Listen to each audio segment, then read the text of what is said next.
요한계시록 1장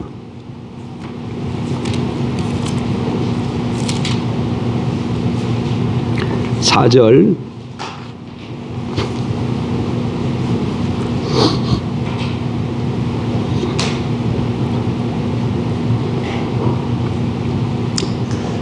(4절부터) (6절까지) 봅니다.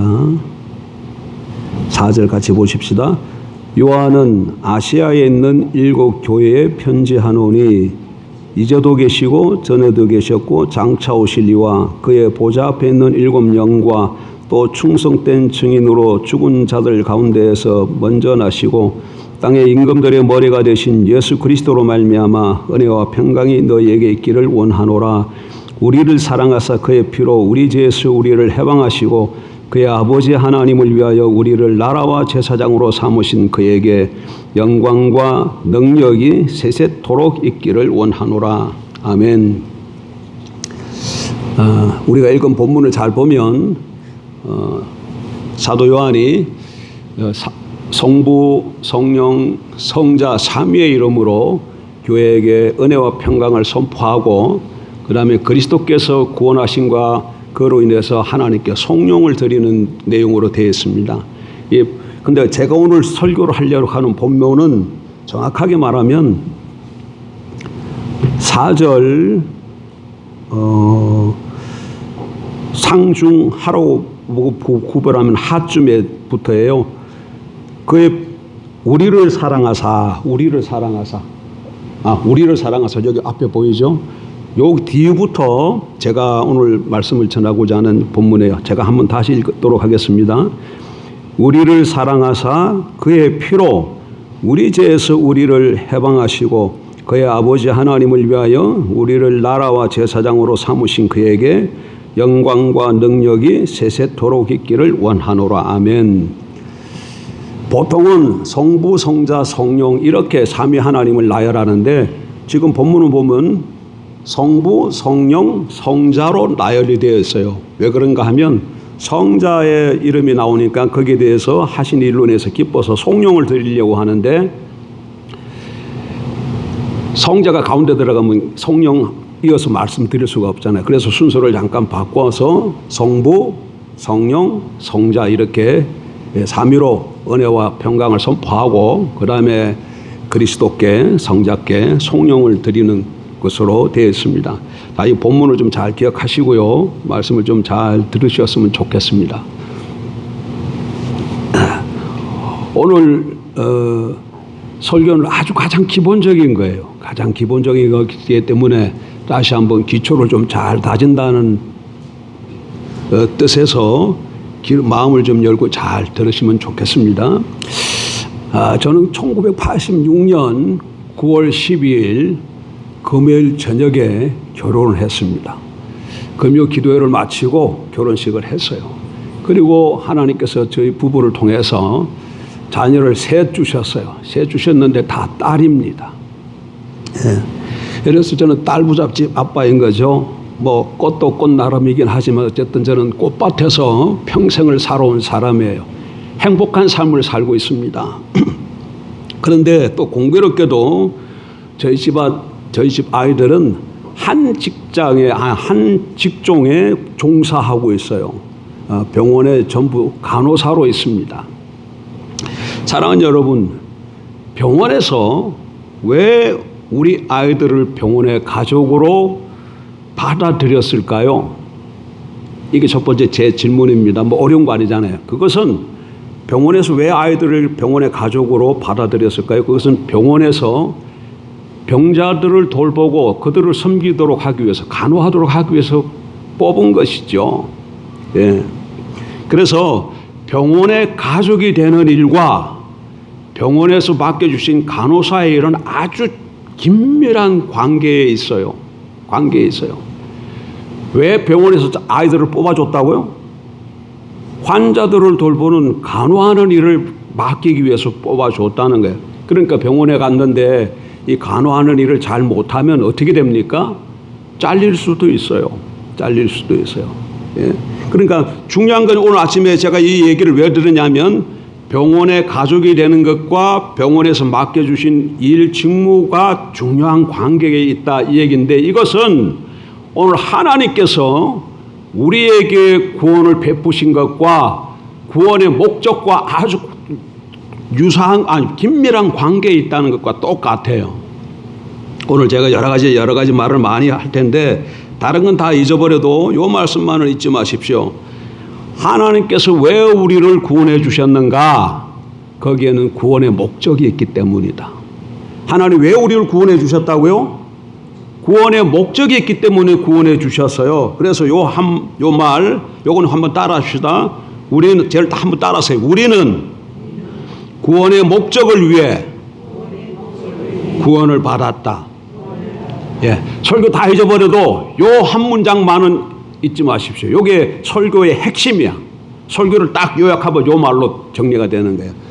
하나님께서 구원의 목적이 있어서 우리를 어떻게 하셨다? 구원하셨다는 거예요.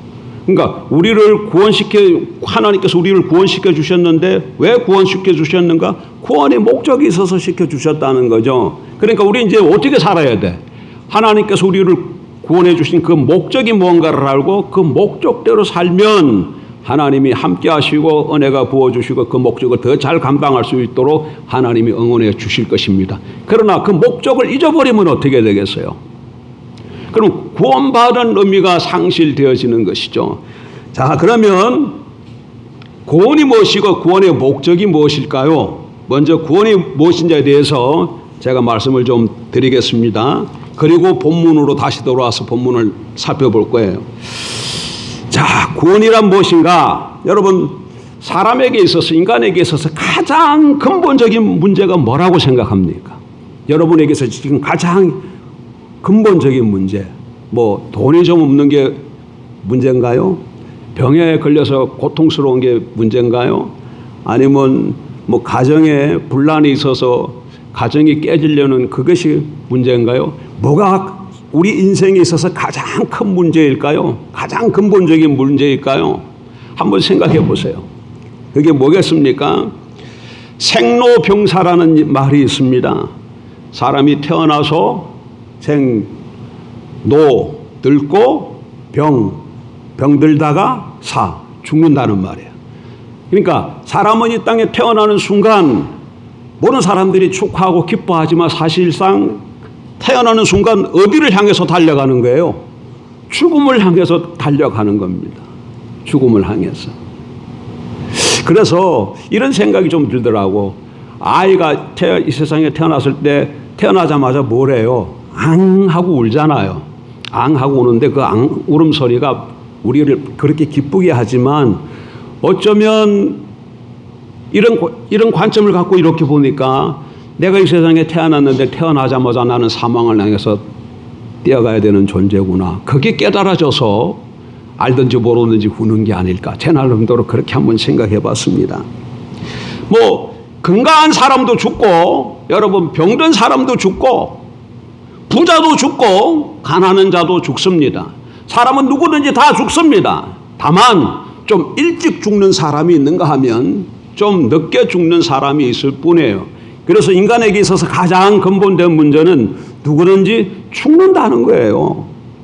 예, 그러면 우리 삶 가운데 찾아오는 이런 악, 고난, 무슨 질병이라든가 가난이라든가 뭐 미움이라든가 전쟁이라든가 뭐 이런 것들은 그럼 뭐야? 이건 다 죽음, 사망의 그림자입니다. 이를테면 감기가 걸렸어요. 제가 감기가 걸렸어요. 그랬더니 자꾸 이 콧물이 나요. 그러니까 감기 증상 중에 하나가 뭐예요?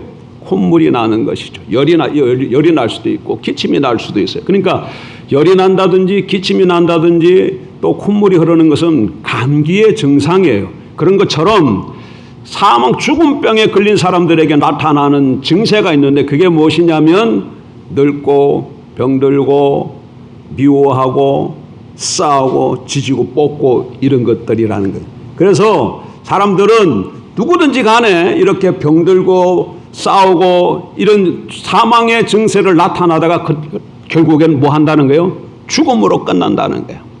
이게 인생의 누구든지 간에 가장 근본된 문제입니다. 이 죽음 문제 앞에서 여러분 한번 생각해 보세요. 여러분이 아무리 건강한들 아무리 돈이 많은들 언제는 어떻게 된다? 나중에는 결국은 한 번은 죽는다는 거예요. 그러니까 내가 해결해야 될 문제는 지금 돈이 없으니까 돈을 많이 벌어야 된다. 또 건강이 없으니까 건강이 회복돼야 된다. 우리 가정이 좀 불행하니까 가정이 행복해야 된다. 그래서 가정이 불행했다가 행복해지고 건강이 없다가 건강이 돼졌어요. 돈도 없다가 돈도 많이 벌었어요. 그런데 내가 죽어. 그럼 그 모든 것이 무슨 의미가 있겠어요? 그러니까 우리에게 있어서 가장 중요한 문제는 죽음 문제를 해결하는 것이죠. 인생에 있어서 가장 중요한 문제는 무엇이다? 사람이 누구든지 죽는다는 거예요. 나도 죽는다는 겁니다. 누구든지 다 죽어요. 조금 일찍 죽든지 조금 늦게 죽든 그 차이는 있을지 몰라도 죽는다는 것이 가장 근본된 문제입니다. 그러면 사람이 왜 죽을까요? 우리가 다 죽는 거 원치 않잖아요. 그런데 왜 죽을까요? 그것은 생명이신 하나님과 관계가 끊어졌기 때문에 그래요. 자, 첫 번째 제 논지가 사람은 죽는다 했습니다. 두 번째는 뭐예요? 왜 죽느냐? 생명이신 하나님과 끊어졌다는 거예요. 하나님께서 만물을 창조하셨습니다. 여러분 눈에 보이는 모든 것 이런 거 보세요. 이런 거 다 컵, 마이크 이거 다 누가 만들었을까요? 사람이 만들었어요. 그러면 하늘, 땅, 바다 이런 것들은 다 누가 만들었을까요? 하나님이 만드셨습니다. 그래서 하나님을 가르쳐서 창조주시라고 그러시죠. 하나님께서 만물을 창조하셨다 이 말은 하나님이 사람을 포함한 모든 생물의 근원이라는 뜻이에요. 그렇죠? 살아있는 우리를 비롯해 우리 사람을 비롯해서 이 땅에 존재하는 그 모든 것들을 하나님께서 만드셨기 때문에 생명의 하나님이 생명의 근원이라는 얘기입니다. 하나님이 생명의 근원입니다. 따라서 사람을 포함한 모든 피조물은 생명의 근원이신 창조주 하나님을 떠나서는 존재할 수 없어요. 하나님이 생명의 근원이기 때문에 하나님이 생명의 근원 되신 하나님과 우리가 같이 살아야 되지. 원만한 관계를 맺으면서 살아야지. 하나님을 떠나는 순간 인간에게 뭐가 온다는 거예요? 죽음이 찾아온다는 겁니다. 예. 사람도 생명의 근원되는 하나님과 원만한 관계를 유지해야 살 수 있습니다. 그런데 인류의 시조 아담이 하나님께 죄를 범했습니다. 하나님이 에덴 동산에 있는 선악과를 먹지 말라 그렇게 말씀하셨는데 그 하나님의 법을 어겼어요. 법을 어겼다는 얘기는 생명이신 하나님을 스스로 떠났다는 얘기예요. 하나님과의 관계를 스스로 깨뜨렸다는 거예요. 그러니까 인류 시조가 하나님의 법을 어김으로 하나님을 떠남으로 아담에게 뭐가 찾아왔겠습니까? 죽음이 찾아오게 된 것이죠. 아담 스스로 생명을 잃게 된 것이죠. 그런데 아담은 인류의 시조로서 개인일 뿐만 아니라 온 인류의 벌이에요. 대표라는 얘기입니다. 그래서 아담의 죄는 아담 개인의 죄로 끝나는 것이 아니라 그 모든 인류를 대표해서 지은 죄가 되어서 온 인류의 죄가 되는 것이죠. 여러분 좀 이해가 안 될지 모르겠지만 이런 거예요. 현대하고 삼성하고 두 씨름팀이 있다고 그러십시다. 그래서 비겼어요. 비겨서. 현대하고 삼성하고 씨름팀이 없죠. 근데 있다고 가정을 해요. 근데 비겼어요. 그래서 어떻게 했느냐. 현대에서 대표한 사람 나오고 삼성에서 대표한 사람 나와서 이게 이제 겨루는 거예요.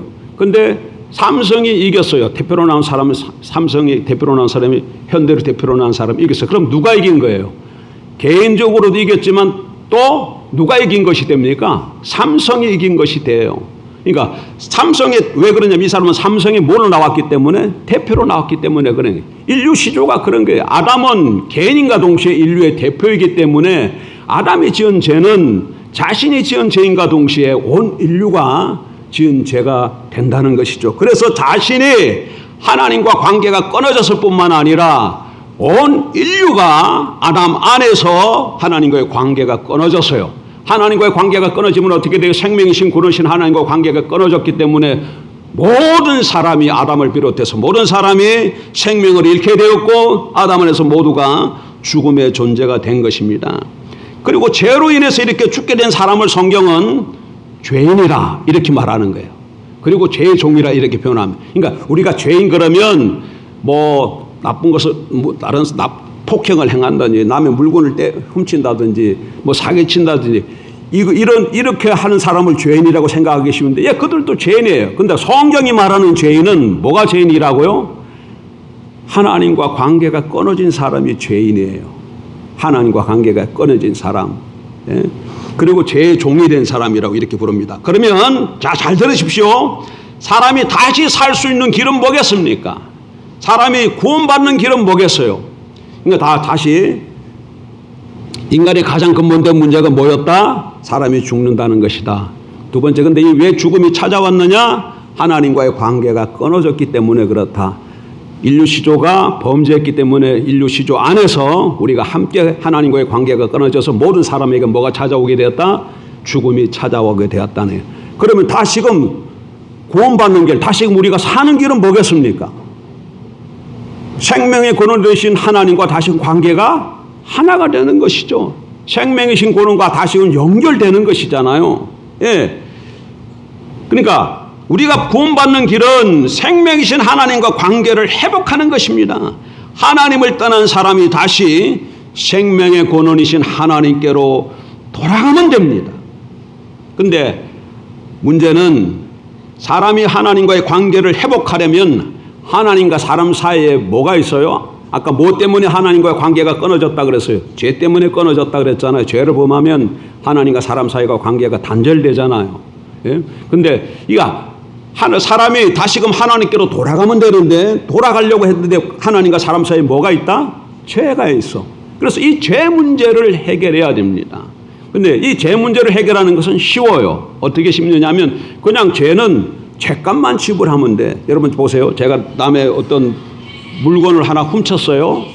훔쳤더니 판사가 너는 감방에 한 달 있어 이렇게 판결을 내렸어요. 그러면 어떻게 하면 됩니까? 감옥에 가서 한 달간 감옥에 있으면 되는 거예요. 그럼 죄값을 지불하고 그다음에 어떻게 돼? 다시금 풀려나는 거예요. 그러니까 죄 문제를 해결하려면 죄값을 지불해 줘야 돼. 근데 하나님 앞에서의 죄는 죄값이 뭔 줄 압니까? 사망이야. 죄값이 뭐라고요? 사망이에요. 사망. 따라서 하나님과의 관계 회복의 길은 죄 없는 누군가가 내 대신 죽어주면 됩니다. 죄 없는 사람이 내 대신 죽어주면 된다는 거예요. 그런데 이 세상에 존재하는 모든 사람들은 다 누구의 후손이에요? 아담의 후손이에요. 우리가 다 아담 안에서 태어났어요. 그럼 우리가 다 누구예요? 죄인이야. 그래서 다 사람은 누구나 할 것 없이 다 죄인이기 때문에 죄 없는 사람이 나를 대신해서 죽어줄 수 없는다 그 얘기예요. 그러니까 이 세상에는 이 죄 문제를 해결할 길이 있다는 거예요? 없다는 거예요? 해결할 길이 없다는 거예요. 그러면 절망인 것이죠. 절망이에요. 그런데 이 사실을 하나님께서 아시고 한 길을 열어주셨어요. 죄 없는 하나님의 아들을 이 세상에 보내셔서 구원의 길을 열어주셨다는 것입니다. 하나님은 죄 없는 당신의 아들, 그 하나님 아들을 예수 그리스도신데 그분이 이 세상에 보내주셨어요. 그리고 이분이 이 세상에 오셔서 사람들의 죄를 대신해서 짊어지시고 십자가에서 돌아가셨습니다. 그리고 부활 승천하셔서 지금은 하나님 아버지 보좌 우편에 앉아 계십니다. 그리고 이 십자가에서 죽고 부활하신 하나님의 아들 예수 그리스도를 누구든지 간에 이 온 내 죄를 위해 십자가에 죽고 3일 만에 부활하신 분으로 구세주와 주로 믿고 영접하면 하나님께서 그 사람의 죄를 용서해 주십니다. 다시 말하면 하나님과 관계를 회복시켜 주셔서 그에게 생명을 주신다는 것이죠. 그리고 성경은 주 예수 그리스도를 믿음으로 하나님과의 관계가 회복된 사람을 의인이다 또는 의의 종이다 이렇게 표현을 합니다. 자, 다시 한번 매번 4가지 말했는데 다시 한번 정리하십시다. 인간의 가장 근본된 문제가 뭐라고요? 사람이 다 죽는다는 거야. 그럼 두 번째, 왜 죽어요? 죄 때문에 죽어요. 그런데 인간이 스스로 해결할 수 있어요? 없어요. 죄값을 지불해야 되는데 지불할 수가 없어요. 그래서 세 번째는 뭐예요? 하나님께서 당신의 아들을 이 세상에 보내주셔서 온 세상 사람들의 죄를 대신 짊어지고 돌아가게 하셨다는 거예요. 그리고 그 십자가에 돌아가신 그 예수님을 인생의 구세주로 주로 믿고 영접하면 하나님께서 그 사람의 죄를 용서해 주신다, 그 얘기입니다. 그러면 구원이 뭡니까, 여러분? 자, 그럼 구원이 뭐예요? 그러면 구원이 뭐예요? 뭐로부터 구원이 돼야 되겠습니까? 인간의 가장 근본된 문제가 뭐였어요? 사망이라 그랬잖아요. 죽는다는 것이 가장 문제잖아요. 그러니까 구원은 뭐로부터 되는 게 구원이에요? 사망으로부터 벗어나는 것이 구원이에요. 사망으로부터 벗어나는 것이 구원이에요. 다르게 표현하면 죄 지은 사람, 사망 아래 있는 사람을 성경이 죄인이라 그런다 그러잖아요. 그러니까 죄인이 뭐가 되는 거예요? 의인이 되는 것이 구원이에요. 죄의 종이 의의 종이 되는 것이 구원입니다. 죽은 사람이 산 사람이 되는 거예요. 죄로부터 해방돼서 악과 고난의 사망에서 벗어나는 것이 구원입니다. 하나님의 생명으로 사는 것이 구원이에요. 하나님의 생명으로 산다, 이 얘기는 무슨 얘기냐면 우리가 하나님 생명을 가지고 살면 우리가 사람이지만 어떤 삶을 살게 되겠어요? 제가 지금 사람이잖아요. 근데 내게 하나님의 생명이 주어져서 그러면 내가 내 생명도 있고 하나님 생명도 있는데 내가 하나님의 생명으로 살면 내 삶이 어떻게 되겠어요? 하나님처럼 살게 되어지겠죠. 이게 구원입니다, 여러분. 구원을 잘 보세요. 한국 사람들은 구원 그러면 죽어서 저 하늘 좋은 어떤 천당에 가는 것으로 자꾸 이해하고 있어요. 예, 그것도 일부분 맞지만 그거는 부차적인 것이야. 그건 뭐라고요? 부차적인 것이야. 자, 이재명 씨가 국민들이 투표해서 대통령이 되었습니다. 아, 요즘 대통령 청와대 삽니까? 청와대로 이사 갔어요? 아, 요즘 뉴스를 안 봐가지고. 자, 그럼 보세요. 대통령이 되었습니다. 대통령이 된 게 중요해요? 청와대 가서 사는 게 중요해요? 뭐가 더 중요해요? 예? 뭐가 더 부러운 거예요? 청와대 가서 사는 게 부러운 거예요? 대통령이 된 게 부러운 거예요? 예? 중요한 것은 청와대 가는 것보다 대통령이 되는 거예요. 대통령이 됐기 때문에 청와대는 따라오는 거야. 대통령이 안 됐으면 청와대도 없는 거예요. 대통령이 됐기 때문에 청와대는 그냥 주어지는 거예요. 마찬가지로 우리가 죄인이 의인이 되었기 때문에 저 하늘에 있다고 생각하는 그 낙원 천국은 그냥 따라오는 거예요. 우리가 하나님의 생명을 받아서 하나님의 자녀가 되었기 때문에 우리의 삶에 그게 따라오는 거예요. 하나님의 생명으로 살아갈 때 우리 삶 속에 하나님의 풍성함이 넘칠 줄 믿습니다. 자, 이게 굉장히 중요한 얘기입니다, 여러분. 다시 한번 정리해. 이걸 이해를 하지 못하면 나머지 얘기해봐야 이해가 안 돼요. 첫 번째, 사람의 가장 근본된 문제는 뭐였다? 죽는다는 거예요. 왜 죽습니까? 죄로 인해서 하나님과 관계가 끊어졌기 때문에. 그래서 죄 문제만 해결하면 되는데 사람이 그 죄 문제를 해결할 수 있어요? 없어요. 그래서 하나님께서 제 문제를 해결할 수 있는 길을 열어주셨는데 그게 하나님의 아들이신 예수님이 이 세상에 오셔서 죄 없으신 그분이 인류의 모든 죄를 대신 지고 십자가에서 죽으셨다는 거예요. 그리고 그 사건을 내가 믿고 받아들이면, 다시 말하면 예수님을 구세주로 믿고 영접하면 하나님이 그를 어떻게 하신다고요? 죄를 용서해 주신다는 거예요. 예? 그래서 예수 그리스도의 십자가만이 모든 인간에게 유일한 구원의 길입니다. 다른 길은 없어요. 그래서 구원이란 예수 그리스도로 말미암아 죄인이 의인이 되는 것이고 죽은 사람이 사망 아래 있는 사람이 생명 아래로 옮겨오는 것이고 하나님의 생명으로 살아가는 것입니다. 자, 이제 본문으로 다시 돌아오십시다. 본문으로 다시 돌아오세요. 아까 본문 다시 한번 보십시다. 5절 중간쯤에 다시 한번 보세요. 본문 같이 봅니다.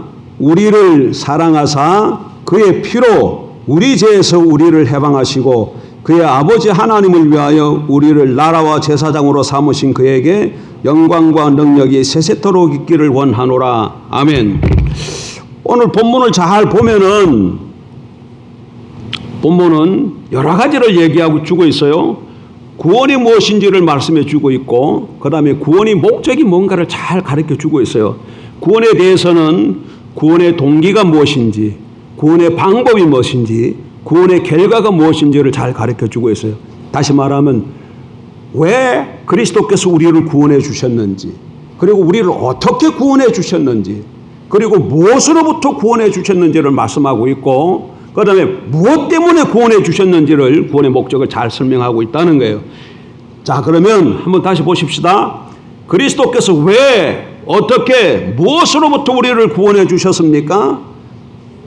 자, 본문 다시 보세요. 본문 다시 보면 우리를 사랑하사 그의 피로 우리 죄에서 우리를 해방하시고, 요 한 문장 속에 우리를 왜, 어떻게, 무엇으로부터 구원해 주셨는지가 다 들어있어요. 다시 말하면 구원의 동기가 무엇인지, 구원의 방법이 무엇인지, 구원의 결과가 무엇인지를 한 문장 속에 다 들어갔다는 거예요. 구원의 동기는 뭐겠습니까? 왜 그리스도께서 우리를 구원해 주셨다고 말씀하고 있습니까? 다시 본문 보세요. 우리를 사랑하사 그의 피로 우리 죄에서 우리를 해방하시고, 그러니까 구원의 동기가 뭐예요? 예? 그렇죠. 우리를 뭐 하시기 때문에? 사랑하시기 때문에. 그리스도께서 우리를 왜 구원해 주셨는가? 하나님께서 왜 우리를 구원해 주셨는가? 사랑 때문에 구원해 주셨다, 이렇게 말하고 있습니다.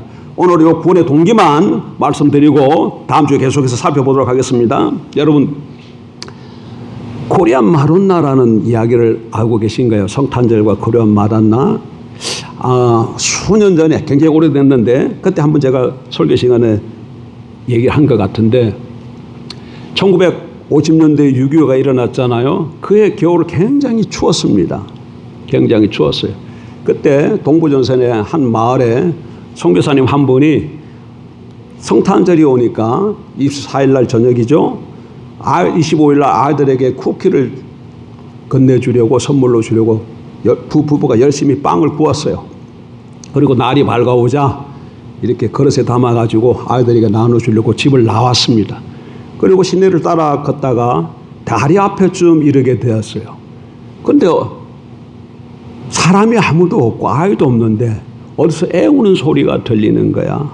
애 우는 소리가.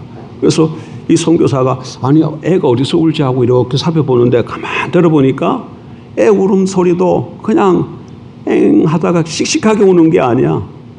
아주 소리가 약해. 그래서 귀를 기울여 들어봤더니 다리 밑에서 우는 소리가 들려요. 그래서 선교사님이 다리 밑으로 내려가 봤더니 애는 보이지 않고 한 여인이 웅크리고 있어요. 그것도 옷을 다 벗은 채로, 발가벗은 채로 한 여인이 이렇게 웅크리고 있더라는 것이죠. 그래서 깜짝 놀라서 그 여인을 가봤더니 아기가 여인 안에 품에 안겨 있는 거야. 그러니까 이 여인이 임신했던 여인인데, 이 아이가 이렇게 나오려고 진통이 오니까 다른 사람에게 도움을 받으려고 집을 나왔던 것 같아. 그런데 그래 가다가 다리쯤에 이르렀을 때 아이가 태어난 거예요. 그러니까 어떻게 할게요? 할 수 없이 다리 밑으로 내려가서 자기가 입고 있던 외투를 벗고 거기서 아이를 출산한 거예요. 그리고는 추우니까 자기 옷을 하나씩 벗어가지고 아이에게 다 입혀준 거예요. 그리고 아이를 이렇게 꼭 끌어안았어요. 그리고는 본인은 거기서 얼어서 죽었습니다. 근데 아이만 겨우 숨이 붙어 있는 거예요. 그리고 그 아이를 선교사님이 발견한 것이죠. 그래서 이렇게 내려보니까 여인의 품속에 아이가 있는 것을 보고 선교사님이 얼른 아이를 이렇게 가슴에 품고 집으로 돌아와서 따뜻한 물에 목욕을 씻겨주고 분유를 먹이고, 그 어머니는 양지 바른 곳에 묻어졌습니다. 그리고 전쟁의 격렬하게 자꾸 심해지니까 선교할 수가 없어서 그 아이를 데리고 본국으로 돌아갔어요. 그리고 입양한 것이죠. 그리고 크리스마스 때가 되게 되면 그 어머니에 대해서 계속해서 얘기를 해주었어요. 네가 어떻게 해서 태어났는지, 네가 어떻게 해서 구원을 받았는지. 죽을 수밖에 없었는데 나이가 12살쯤 되던 해, 그때도 크리스마스가 다가오니까 또 선교사 아버지가 그 자기 아들한테, 양아들한테 또 그 어미 얘기를 해줬어요. 그랬더니 그 얘기를 들은 아들이 엄마가 있는 한국 땅 무덤에 가보고 싶다는 거예요. 그래서 아버지가 아이를 데리고 그 어머니가 묻힌 무덤에 왔어요. 그랬더니 아이가 그 무덤을 보고는 자기 옷도리를 벗어서 어머니의 무덤을 덮어주면서, 어머니 얼마나 추우셨어요. 이제는 제가 어머니를 지켜드릴게요 하고 무덤을 끌어안고 울었습니다. 그 이야기를 들으면 참으로 우리 어머니의 사랑은 굉장히 너무나도 위대한 것 같아요. 뭐 노랫말처럼 바다보다 깊고 하늘보다 높은 것이 어머니의 사랑이라고 그러지 않습니까? 그러나 여러분 한번 생각해 보세요. 왜 그 여인이 자기 옷을 다 벗어서 아이에게 입히고 가슴을 끌어안았을까요? 그리고 자기는 죽었을까요? 자기 새끼이기 때문에 그래요. 자기 자녀이기 때문에 그래요. 근데 여러분 로마서 5장으로 가십시다. 로마서 5장. 그런데 하나님께서는 우리를 왜 사랑하셨을까? 하나님께서는 우리를 왜 사랑하셨을까요?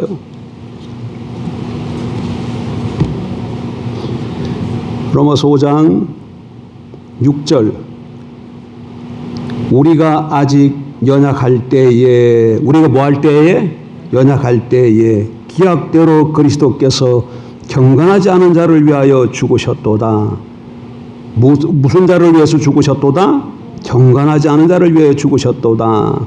의인을 위하여는 죽는 자가 쉽지 않고 선인을 위하여 용감히 죽는 자가 혹 있거니와.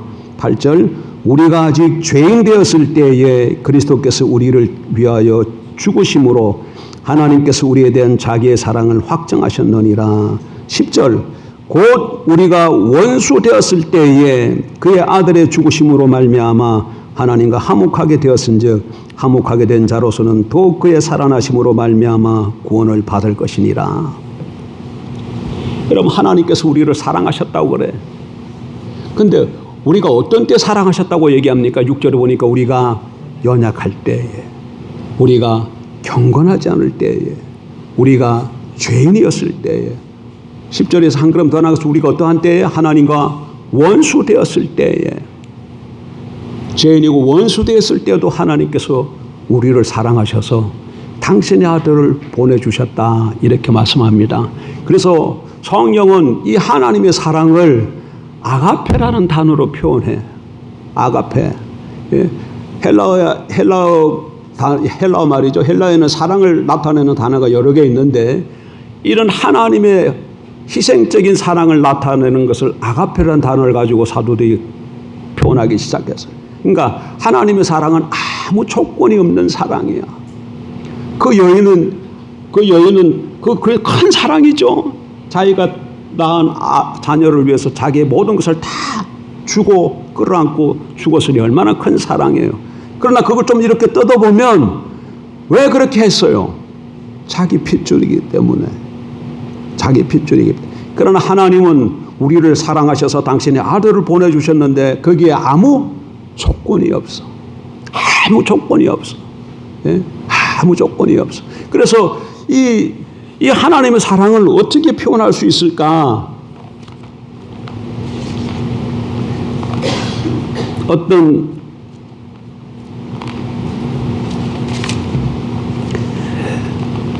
찬송가 작사자가 이렇게 표현을 했더라고요. 우리가 찬양할 것이지만 한번 좀 보십시다. 그 크신 하나님의 사랑 말로 다 형용 못하네. 저 높고 높은 별을 넘어 이 낮고 낮은 땅 위에 죄범한 영혼 구하러 그 아들 보내사 화목제물 삼으시고 죄 용서하셨네. 하나님의 크신 사랑은 청량 다 못하네. 영혼이 변치 않는 사랑 성도여 찬양하세. 그리고 3절 하늘을 두루마리 삼고 바다를 먹물 삼아도 하나님은 하나님의 사랑 다 기록할 수가 없겠네. 하나님의 크신 사랑 어찌다 쓸까? 저 하늘 높이 쌓아도 채우지 못하래. 이런 사랑을 우리가 입은 겁니다. 예수 그리스도를 믿고 영접하셨습니까, 여러분? 예수가 우리 죄를 위해서 십자가에 못 박혀 돌아가시고 3일 만에 부활하시고 지금은 하나님 보좌 우편에 앉으셔서 우리를 지켜보시고 우리와 함께 살아가고 계시는 걸 여러분 믿으십니까? 이게 하나님의 사랑으로 말미암아 이 모든 일이 일어났다는 겁니다. 이번 한 주간 이 하나님의 사랑에 대해서 좀 더 깨닫게 해달라고, 그리고 하나님의 사랑 입은 자로 나도 이 사랑을 베푸며 살아가게 해달라고 기도하면서 살아가는 저와 여러분 되길 주의 이름으로 축복합니다. 기도하십시다. 좋으신